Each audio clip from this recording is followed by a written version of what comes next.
नमस्कार साथियों, स्वागत है आप सभी का अंकित इंस्पायर्स इंडिया पर। मैं हूं अंकित अवस्थी। डोनाल्ड ट्रंप हाल ही में चाइना की यात्रा से अमेरिका लौटे हैं। चाइना की यात्रा से लौटते ही दुनिया में अमेरिका और ईरान के बीच में क्या कुछ होगा, इसे जानने की सरगोशी बढ़ रही है। उत्साह है कि जल्दी ही कोई सॉल्यूशन निकलेगा। लेकिन इस बीच में रशिया यूक्रेन युद्ध फिर से रीसरफेस हो गया। रीसरफेस इतना बड़ा हुआ कि अब तक इस साल का सबसे बड़ा हमला यूक्रेन ने रूस पर कर दिया। और इतना ही नहीं, बॉर्डर से 500 किलोमीटर अंदर घुसकर हमला कर दिया। मॉस्को से भी ऊपर ले जाकर हमला कर दिया। यह बात छोटी नहीं है। बात के गहराई को इस तरह समझिए कि अब तक लगातार यही समझाता जा रहा था कि रशिया पर यूक्रेन हमला नहीं करेगा, यूक्रेन केवल डिफेंस करेगा, यानी कि रूसी हमलों को रोकेगा। लेकिन यूक्रेन ने ना केवल रूस में हमला किया बल्कि 500 किलोमीटर अंदर तक हमला किया, जिसमें 4 लोग मारे जाने की खबर तो है, लेकिन उनमें से एक भारतीय भी शामिल है। इसके चलते अब इस खबर के अंदर सार बनने लगा है कि क्या रूस के पास सुरक्षा खत्म हो गई है। आंकड़ों की माने तो 5 लाख से अधिक रूसी सैनिक इस 5वें साल में, जो युद्ध का 5वां साल चल रहा है, इसमें मारे जा चुके हैं। जो जंग में काम आ सकने वाली मेल पॉपुलेशन है, उसकी 3% पॉपुलेशन अब तक समाप्त हो चुकी है। आज के सेशन में जिक्र इस बात का कि इस बार हुए हमले जो यूक्रेन ने किए हैं, वो S-400 का जो हैंगर है, जहां S-400 रखा है, उस पर भी हमला हो गया। S-400 पर हमला होना भारत के लिए कितना चिंताजनक हो सकता है? क्या रूस में अब पुतिन के खिलाफ, या फिर कहिए यूक्रेन में अब पुतिन का भय खत्म हो गया है? क्या पुतिन की जो सुरक्षा थी अपने डिफेंस सिस्टम की, वो पूरी तरह ढह गई है? क्या रूस ने इस बात का कोई रिटेलिएशन दिया? क्या रशिया यूक्रेन फिर से उसी लेवल पर वापस रीसरफेस हो गया है? इन तमाम बातों पर आज के सेशन में जिक्र होगा। इस बात को समझने का प्रयास होगा कि यूक्रेन ने युद्ध काल में कितना कुछ मोमेंटम गेन कर लिया है, कैसी कैसी मिसाइल्स बना ली हैं जो रूसी सुरक्षा सिस्टम को भेद कर अंदर घुस जा रही हैं। चलिए शुरुआत करते हैं। और उस शुरुआत के अंदर सबसे ज्यादा इंपॉर्टेंट कि भारत के लिए इसके क्या मायने हैं। क्या भारतीय रूस की तरफ से लड़ रहे हैं? भारत सरकार उनके खिलाफ कुछ भी एक्शन लेगी या नहीं? चलिए शुरू करते हैं। लेकिन उससे पहले एक प्रश्न जो लगातार हमारे कमेंट्स में पूछा जा रहा है, और वो ये कि एआई की क्लासेस कब से शुरू हो रही हैं। एआई की जो लाइव क्लासेस मैं लेकर आ रहा हूं, उनकी शुरुआत कब से हो रही है? क्योंकि तमाम जो कमेंट्स हमारे कोर्स के नीचे और वीडियोस के नीचे आ रहे हैं कि क्लास का टाइम बता दो, क्लास का टाइम बता दो, तो साहब परसों से, यानी कि बुधवार से शाम 5 बजे से आपकी लाइव क्लासेस एआई की शुरू होने जा रही हैं। जिन्होंने एनरोल कर लिया है, जल्दी से हमारे रिकॉर्डेड लेक्चर्स को फिनिश कर लीजिए, सो दैट आप लाइव क्लास में जब हो तो उन्हें बहुत अच्छे से देख पाएं। और जिन्होंने अब तक एनरोल नहीं किया है, जल्दी से कर लीजिए, क्योंकि समर कूपन कोड जिसके थ्रू कोर्स की फीस में 33% डिस्काउंट ऑफर किया जा रहा है, यह परसों शाम 5 बजे खत्म हो जाएगा। अगर आपने अभी तक इसका यूज नहीं किया है तो जाइए, अपने आप को एनरोल करिए और इस यात्रा के अंदर भागीदार बनिए। बच्चे हों, घर के वयस्क हों, बुजुर्ग हों, जो भी हैं, आप और हम बिल्कुल इस तरह से 1 to 1 बतियाते हुए चीजें सीखेंगे जो निश्चित ही आपके जीवन में उपयोगी होंगी। और इस ग्रीष्म काल को ध्यान में रखते हुए कि बच्चों को कुछ सिखाया जाए, तो मेरे लिए एक नया एक्सपीरियंस और मतलब नई क्यूरोसिटी है मुझे बच्चों से ऑनलाइन डील करने की। हम उसे ऑपरेट कर रहे हैं, पहले ही बहुत सारे लोग ज्वाइन कर चुके हैं। आप भी उस यात्रा में शामिल होइए, मजेदार यात्रा होगी, सब मिलकर करते हैं। चलिए शुरुआत करते हैं आज के सेशन की। हाँ, लिंक कमेंट बॉक्स के अंदर हमने पिन किया हुआ है, अगर आप इसे ज्वाइन करना चाहते हैं। डिस्क्रिप्शन में भी डिटेल डाली हुई है। साथियों, एक भारतीय की मौत की खबर हम भारतीयों के अंदर एक प्रकार की संवेदनशीलता को तो झकझोरती ही है, ये सोचने पर भी विमर्श करती है कि यार दुनिया में कहीं भी युद्ध हो, कहीं ना कहीं कोई ना कोई भारतीय इन्वॉल्व कैसे हो जाता है। क्योंकि दुनिया की लगभग 1/5 आबादी हम लेकर चल रहे हैं। शायद इस वजह से दुनिया में कहीं ना कहीं काम करने भी भारतीय गए हों, और ऐसे में जब काम कर रहे हों तो उनके ऊपर निशाने लग ही जाते होंगे। ये बिल्कुल वैसे परम्यूटेशन और प्रोबेबिलिटी का हमने एक कॉम्बिनेशन क्रिएट कर दिया। रूस और यूक्रेन की जब तक बात हो तो रशिया का जो भारत में एम्बेसी है, उसका अनाउंसमेंट था कि भारतीयों के जाने पर हमें दुख है। उन्होंने अपनी तरफ से कंडोलेंसेस व्यक्त करी। हुआ क्या था, रूस के अधिकारियों ने बताया कि ड्रोन हमला हुआ था यूक्रेन के अंदर, जिसमें 3 लोगों की मौत हुई। यूक्रेन की सीमा से लगे बेलगोदोर इलाके में एक और व्यक्ति की मौत हो गई। मॉस्को में कुल 12 लोग घायल हुए, तेल रिफाइनरी में काम करने वाले मजदूर भी शामिल थे। इसका मतलब बहुत सारे लोग ऐसे हैं जो वहां पर नौकरी करने गए हुए हैं, मजदूरी करने गए हुए हैं, और कई लोग बिना बताए वहां की सेना में शामिल हो गए हैं। कीव इंडिपेंडेंट की खबर को अगर माने तो यूक्रेन ने मॉस्को में सैन्य और ईंधन से जुड़े हुए अहम ठिकानों को निशाना बनाया, जिसमें मॉस्को की ऑयल रिफाइनरी, सोलनेचकोगार्स्क और ये थोड़े से रशियन नाम है, वोलाडार्स्क ईंधन स्टेशन को भी इन्होंने निशाना बनाया है। ये जानकारी कौन दे रहा है? खुद जेलेंस्की जानकारी दे रहे हैं, इसको ये बधाई के रूप में ले रहे हैं। इनका कहना है कि हमारे amphibious helicopters, KA-27 helicopter, cargo vessel जो एनिमेशन ले जा रहा था, surface to air missile gun system, Tor surface to air missile system, इन तमाम चीजों के बारे में इन्होंने कहा कि other targets have been hit. हमारी लॉन्ग रेंज सैंक्शंस जो हैं रशिया की ऑयल इंडस्ट्री के ऊपर, हमने उन्हें भी, इन्होंने यह कहा कि हम लाइन ऑफ कॉन्टैक्ट से यानी बॉर्डर से 1000 किलोमीटर अंदर घुस के मार कर आए। इसको ऐसे समझिए, देखिए यूक्रेन के पास अब तक डिफेंस की क्षमताएं तो थी कि उस पर हमला हो तो बचे कैसे, लेकिन आगे घुसकर हमला करने की क्षमताएं नहीं थी। यूक्रेन लगातार बाइडेन काल में भी अमेरिका से यही मांगता रहा कि हमें रूस के अंदर घुसकर हमला करने की इजाजत दो, हमें ऐसे मिसाइल सिस्टम दो जो रूस की राजधानी को हिट कर सके, मॉस्को को हिट कर सके। इनके पास ऐसे वेपनरी सिस्टम नहीं थे। इन्होंने खुद, क्योंकि आप सोचिए फरवरी 2022 से जंग चल रही है, फरवरी 2027 आने की बारी हो रही है, 4 साल पूरे कंप्लीट हो चुके हैं, लगभग 4.25 साल से युद्ध चल रहा है। इस बीच में यूक्रेन ने खुद से अपनी क्षमताएं विकसित की और उसने ड्रोन बनाने में महारत हासिल कर ली। ऐसी महारत कि अब वो रूस के उन खास जगहों पर, चाहे रिफाइनरी हो, चाहे फाइटर जेट खड़े हों, चाहे हेलीकॉप्टर हो, उन्हें बकायदा निशाना बना रहे हैं। और सुरक्षा में लगे हुए जो साधन हैं, जैसे चाहे S-400 लगा हुआ है या फिर एरियल डिफेंस सिस्टम लगा हुआ है, उनको भेदते हुए हमला करने जा रहा है। जेलेंस्की ने इसे अपनी टीम की काबिलियत बताया और बकायदा वीडियो शेयर करते हुए दिखाया कि हमने डिफरेंट जगह, हमने बिल्कुल जो इनकी सुरक्षा, जैसे कई बार कोई ये कह सकता है घुसे थे कहीं भी बम फोड़ के चले गए, बोले नहीं, हमने प्रॉपर तरीके से, इन्होंने खुद वीडियो बना करके कि देखो हमारे ड्रोन जा रहे हैं, ये लोग पकड़ भी नहीं पाए, और इस तरह से हमला कर दिया। रूस क्या बोला? रूस ने कहा हमने 3000 से ज्यादा ड्रोन्स को न्यूट्रलाइज किया। अगर 3000 से ज्यादा ड्रोन न्यूट्रलाइज किए, उसके बाद भी रूस की राजधानी के अंदर इस तरह से आग की लपटें उठती दिखें, सिविलियंस पर हुए हमले होते दिखें, तो यह दर्शाता है कि यूक्रेन ने निश्चित ही उसकी सुरक्षा जो अभेद समझी जाती थी उसे ढहा दिया है, और ढहा करके ये हाल अब मचा दिए हैं। ये तस्वीरें अपने आप में ये बयान करती हैं कि बिल्कुल मेजर रिहायशी इलाके में इस तरह के हमले होना, आग की लपटें उठना, ये निश्चित ही एक बड़ी कामयाबी है यूक्रेन की, जिसने डिफेंस में रूस को भेदने की क्षमता हासिल कर ली है। केवल एक ही नहीं, कई ऐसी तस्वीरें हैं जो कि रिहायशी इलाकों से आए हुए वीडियोस की हैं, तस्वीरों की हैं, जिन्हें आप देख सकते हैं। यहां पर कैसे एक ड्रोन जा रहा है और ये जाकर के, ये पूरा एक बहुत बड़ी रिहायशी इलाका है जहां पे जनता रहती है, आम जन रहते हैं, और उसको जाकर के सीधा हिट करता है। इसका मतलब रूस का कोई भी सायरन, या फिर सायरन तो खैर बज ही रहे हैं हमले जब हो रहे हैं, लेकिन रोकने के लिए जो डिफेंस सिस्टम है वो इस पर काम नहीं कर पाता और सीधा जाकर के इस पर हमला हो जाता है। यह अपने आप में काफी चुनौतीपूर्ण रहा होगा रूस के लिए भी निश्चित ही। यूक्रेन से मॉस्को बॉर्डर एरिया में और उससे भी ऊपर के इलाकों में निशाना बनाना, जो कि ये जगह खिमकी और पोगोरेस्की है, इनके अंदर निशाना बनाना बड़ी हेडलाइन फिलहाल वर्ल्ड के अंदर है। और इस खबर में सबसे बड़ी चर्चा रूस की नहीं, यूक्रेन की है कि उसने ये सब विकसित कैसे कर लिया। विकसित करते करते उसने S-400 रडार सिस्टम के हैंगर को भी फेल मार दिया। आप में से कुछ लोग एक कहानी सोचेंगे कि साहब कुछ दिनों पहले ईरान ने भी तो ऐसे ही किया था। ईरान ने भी तो सऊदी के अंदर खड़े हुए जो ट्रंप के या अमेरिका की जो रडार सिस्टम है उनको फेल मार दिया। गल्फ के अंदर खड़े हुए रडार को, उनका जो डिफेंस सिस्टम है ट्रम्प, उसको निशाना बना लिया।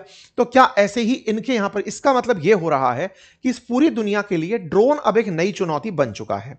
जब से रशिया यूक्रेन युद्ध शुरू हुआ है उसी समय से ड्रोन की चर्चाएं तेजी से हुई हैं। पिछले 5 साल में युद्ध की पूरी काया पलट कर दी है ड्रोन्स ने। आज ईरान भी अगर अजेय बना हुआ है, अमेरिका तमाम प्रयासों के बावजूद ईरान पर अगर कब्जा नहीं कर पा रहा है, कंट्रोल नहीं कर पा रहा है, स्ट्रेट ऑफ हॉर्मुज अगर नहीं खुलवा पा रहा है, तो उसकी भी काबिलियत में बने हुए शहीद ड्रोन ही हैं। और शहीद ड्रोन भी ईरान पिछले लंबे समय से बना रहा है, यानी कि जिसने ड्रोन को दिमाग में पहले सोच लिया था वो इस युद्ध में एज ले रहा है, आगे बढ़ रहा है। रूस को ईरान ने कभी अपने शहीद ड्रोन भेजे थे जिससे वो यूक्रेन पर काउंटर स्ट्राइक करने में कामयाब हुआ था। एक समय था जब देशों की तरक्की मानी जाती थी कि उन्होंने इंटरकॉन्टिनेंटल मिसाइल बना ली, किसी ने बहुत सुपरसोनिक, हाइपरसोनिक। आज ये जो ड्रोन उड़ रहे हैं ये बहुत ही छोटी सी स्पीड में, सबसोनिक स्पीड में उड़ने वाले ड्रोन्स हैं। बिल्कुल हवाई जहाज, बिल्कुल सस्ते तरीके से चलते हुए, हेलीकॉप्टर स्टाइल में चलते हुए ड्रोन्स हैं। जाकर के कहीं भी जाकर के शहीद हो जाते हैं, जाकर फट जाते हैं। दुनिया के देशों को यह नया अनुभव है और जो ड्रोन तकनीक में तेजी से आगे बढ़ रहे हैं वो युद्ध के अंदर एज लेते हुए चल रहे हैं। यूक्रेन ने इसका तोड़ पहले ही ढूंढ लिया था। मैंने पहले भी आपको बताया था कि तुर्की की बायरक्तार जो ड्रोन है, उस बायरक्तार ड्रोन की सप्लाई यूक्रेन को हुई थी शुरुआती दौर में। उसके बाद यूक्रेन ने खुद से अपनी इंजीनियरिंग लगा करके, क्योंकि यूक्रेन ऑलरेडी डिफेंस इक्विपमेंट के मामले में बहुत उन्नत है। आपको पता हो तो भारत के युद्धपोतों में भी जो इंजन बनकर आता है, चाहे हम रशियन मेड युद्धपोत ले रहे हो, इंजन यूक्रेन मेड होता है। तो उनको डिफेंस के अंदर और इंजीनियरिंग के अंदर बहुत ज्यादा एक्सपर्टाइज है और उन्होंने इस वॉर टाइम में ऐसे ड्रोन्स को खुद से बना लिया जो आज S-400 रडार सिस्टम के हैंगर को निशाना बना रहा है, ड्रोन कंट्रोल सिस्टम को, डेटा ट्रांसमिशन सेंटर को और इन सब को निशाना बनाने में कामयाब हो रहा है। इतना ही नहीं, रूस के जितने भी टेक्नो पार्क हैं जहां पर रूस कुछ इन्वेशन कर रहा है, इनोवेशन कर रहा है, उनको निशाना बनाया जा रहा है। ये अपने आप में बहुत मायने वाली खबर कंसीडर की जा रही है। रूस ने कहा 24 घंटे में हमने 1000 से ज्यादा ड्रोन मार गिराए और 2 मिसाइलों की बात निकल कर आई। एक फ्लेमिंगो क्रूज मिसाइल थी और एक नेपच्यून MD मिसाइल थी। एक्चुअली क्या है कि इस पूरे टाइम में जब से ये वॉर चल रहा है, फ्लेमिंगो नाम से क्रूज मिसाइल वो जो सतह के पैरेलल उड़ती हुई चले, बिल्कुल ड्रोन स्टाइल में उड़ती चले। मतलब जो अपन कई बार चर्चा करते हैं बैलिस्टिक और क्रूज की।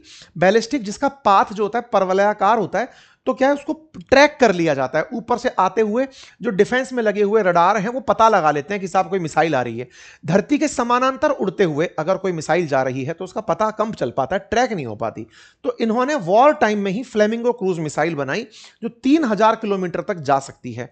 रशिया के लिए चुनौती यह है कि पहले इनके पास 1000 किलोमीटर की भी मिसाइल लेनी थी, अब ये 3-3 हजार किलोमीटर दूर तक जाने की मिसाइल बना चुके हैं। आप में से कुछ लोग फिर कहेंगे कि सर संभव है कि रूस को, ये यूक्रेन को तकनीकी की सहायता यूरोपियन देशों ने और अमेरिकी देशों ने दी हो सकता है, क्योंकि यूक्रेन के लाख मांगने पर भी लॉन्ग रेंज मिसाइल नहीं दी गई थी। यूक्रेन लगातार अमेरिका से मांगता रहा, हमें लॉन्ग रेंज मिसाइल बनी बनाई दे दो, टॉम हॉक दे दो, हम हमला कर देंगे। अमेरिका ने साफ मना कर दिया था, क्योंकि पुतिन की धमकी यह थी कि अगर किसी भी देश ने लॉन्ग रेंज मिसाइल दी हम पर निशाना लगाने के लिए, तो मैं उस देश को पार्टी मानूंगा, उस देश पर हमला करूंगा। इसके चलते पिछली बार अमेरिका पीछे हट गया था बाइडेन काल में कि भाई हम नहीं दे रहे। लास्ट मोमेंट तक पहुंचते पहुंचते वो लोग पीछे हट गए थे। तो अब इन्हीं को ही डेवलप करने की मदद दी गई हो सकता है। और परिणाम क्या निकला कि साहब सैटेलाइट नेविगेशन यूज करने वाला, यानी कि ऊपर से देख रहा है कि कहां हमला कर सकते हैं, वो क्रूज मिसाइल इन लोगों ने बना ली। इन्होंने 2026 के अंदर इसका वीडियो लॉन्च किया और आज तो चला ही दिया है। यूक्रेन की दूसरी मिसाइल सिस्टम है नेपच्यून मिसाइल सिस्टम। इसको 2021 में प्रेजेंट किया गया था। यह भी 200 मील तक की लेंथ तक जा सकती है, लेकिन यह अपने साथ वजन काफी ज्यादा ले जाती है। यानी कि एक तरह से तेज चलने वाला ड्रोन है जिसका इस्तेमाल इन लोगों ने 1000 किलोमीटर की रेंज तक किया है। इन्होंने इन दोनों मिसाइलों से अपनी सुरक्षा, रशिया वाले बोल रहे हैं कि हम पर नए प्रयोग हुए और यह मिसाइल हम तक आई।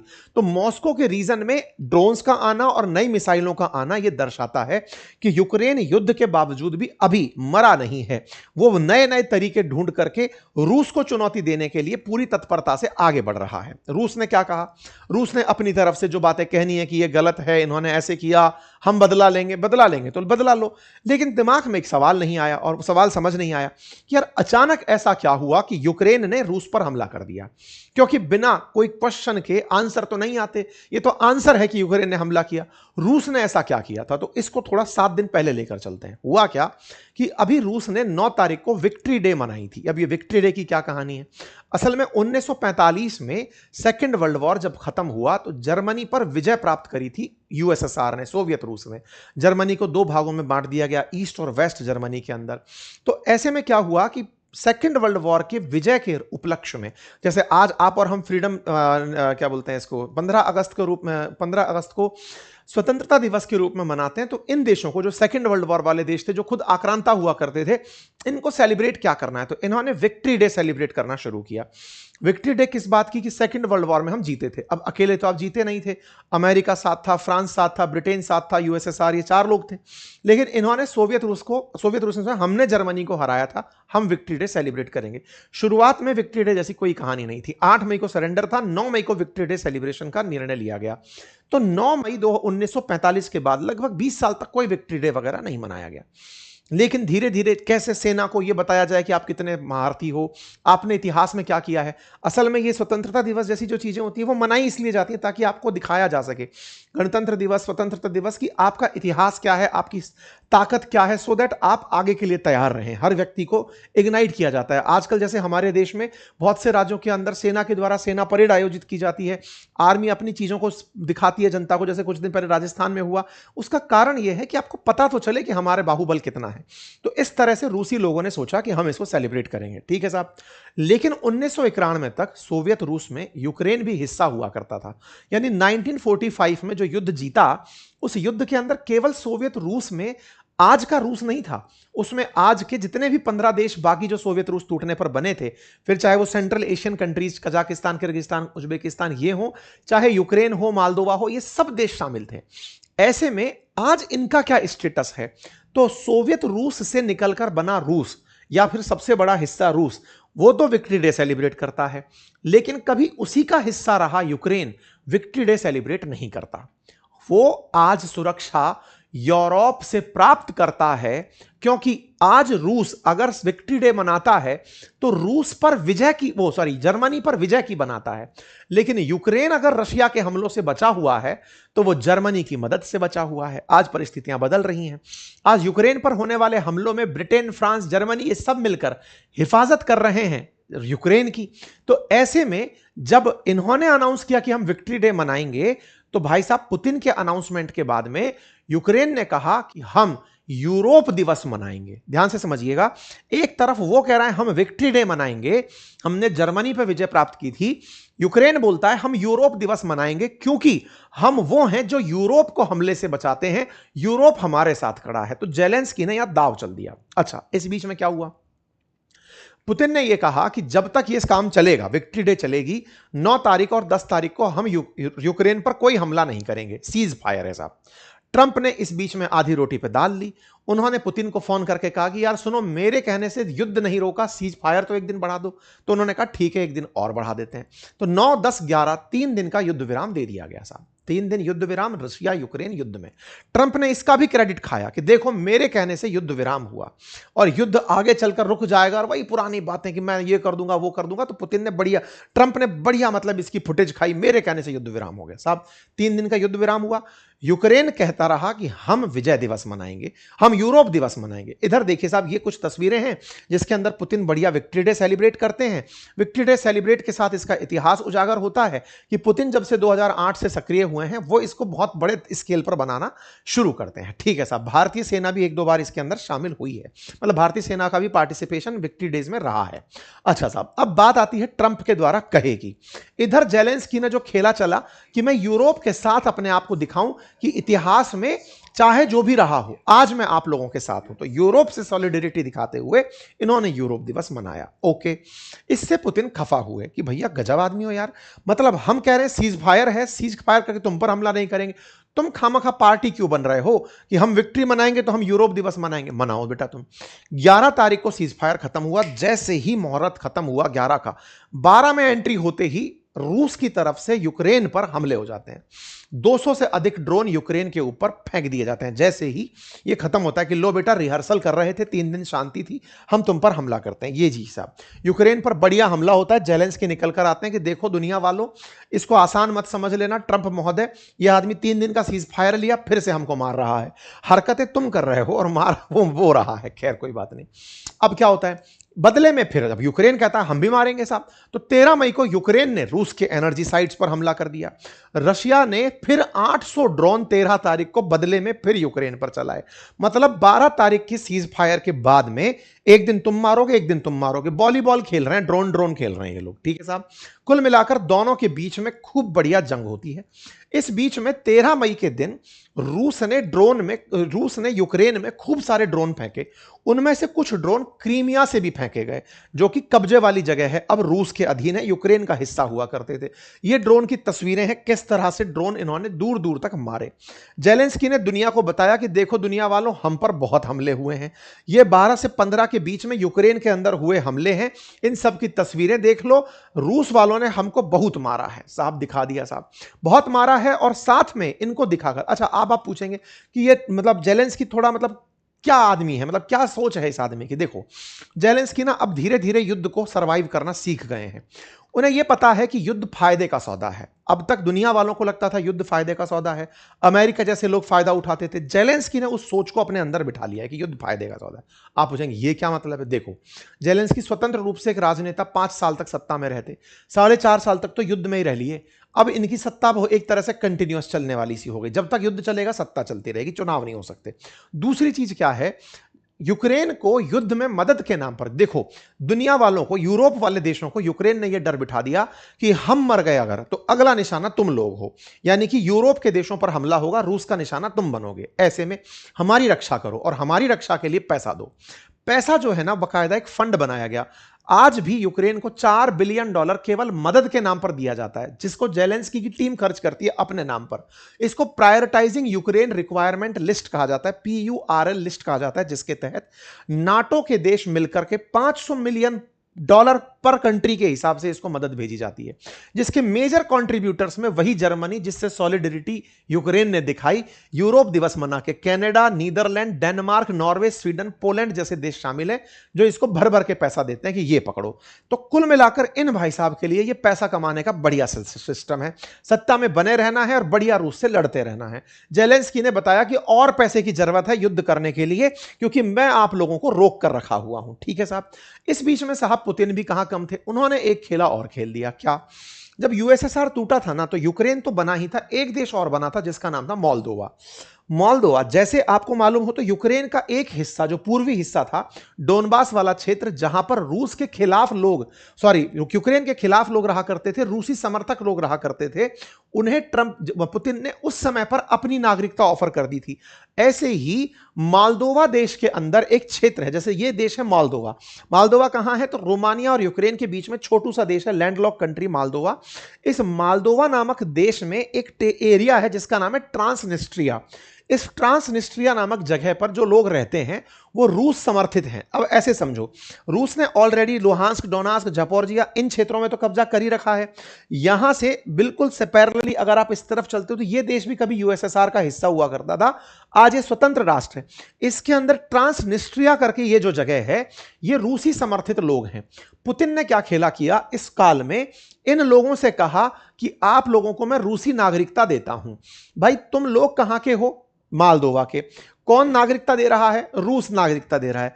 ट्रांसनिस्ट्रिया के लोग अब रूसी हुए। आज की कहानी नहीं है, 1991 से यह चल रहा है, ये रूसी समर्थक है।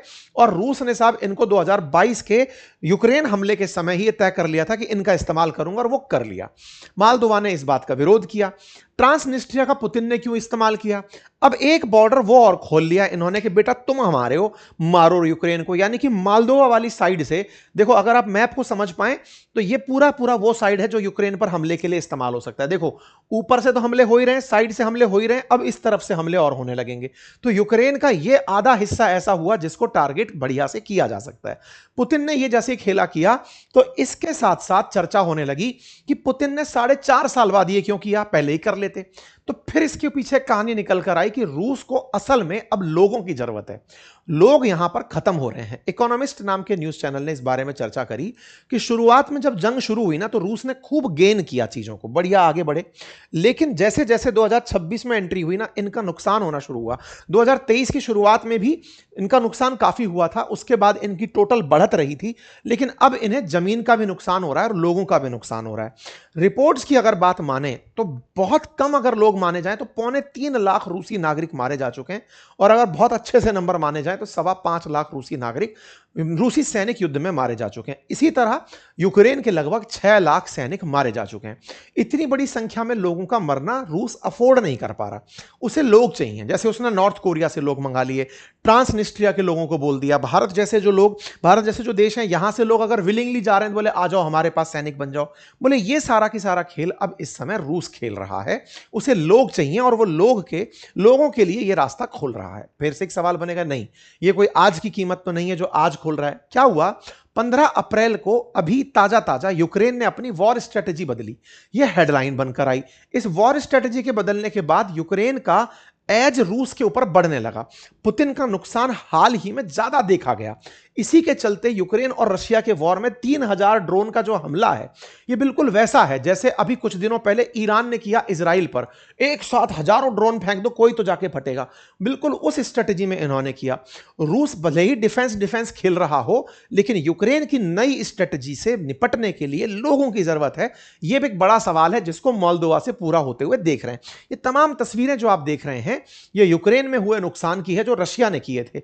बदले की राजनीति इन दोनों के लिए चल रही है। हाल ही में जब यूक्रेन ने हमला किया तो बदले में रूस के द्वारा भी नाइप्रोजेट करके जो एरिया है इनका, उस क्षेत्र के अंदर बहुत ज्यादा हमले किए गए। हमले दोनों तरफ से चल रहे हैं। युद्ध अभी तक चल रहा है, इसमें कुछ भी निकल कर नहीं आ रहा। हमारे लिए खबर यह निकल कर आई कि इसमें एक इंडियन मर गया। तो अब तक की आंकड़े बताते हैं कि दिसंबर 18 तक 202 इंडियन रिक्रूट हुए थे रशियन आर्मी के अंदर, उनमें से 26 मारे जा चुके हैं। अब तक आंकड़ा अगर अप्रैल 8 का देखा जाए 2026 में तो 32 इंडियन यूक्रेन वॉर के अंदर मारे जा चुके हैं, जिसकी चर्चा प्रधानमंत्री मोदी पुतिन से ऑलरेडी कर चुके हैं कि भैया तुम्हारे युद्ध में भारतीय क्या पार्टिसिपेट कर रहे हैं, उनको वापस भेजो। खैर, इन दोनों के जंग में आज का अपडेट यह है कि अमेरिका इस जंग को होता देख और इधर ईरान के साथ उलझा देख खुद को यह समझ रहा है कि सारा किया धरा चाइना का है।